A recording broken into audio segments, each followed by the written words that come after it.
ভাত, লুচি, রুটি, পরোটার সঙ্গে ছোলার ডাল খেতে কিন্তু ভীষণ ভালো লাগে। সর্ষের তেলের মধ্যে গোটা জিরে, শুকনো লঙ্কা ফোড়ন দিয়ে তারপর এর মধ্যে আদা বাটা, টমেটো বাটা দিয়ে ভালো করে কষিয়ে নিতে হবে। ভালো করে কষানো হয়ে গেলে তারপর এর মধ্যে স্বাদ মতো নুন মিষ্টি দিয়ে দিতে হবে।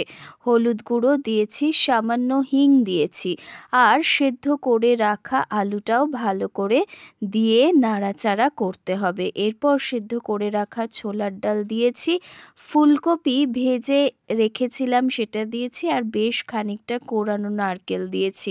আমি যেহেতু ঝাল খেতে ভালোবাসি, একটু সামান্য গুঁড়ো লঙ্কা, কাঁচা লঙ্কা দুটোই দিয়েছি।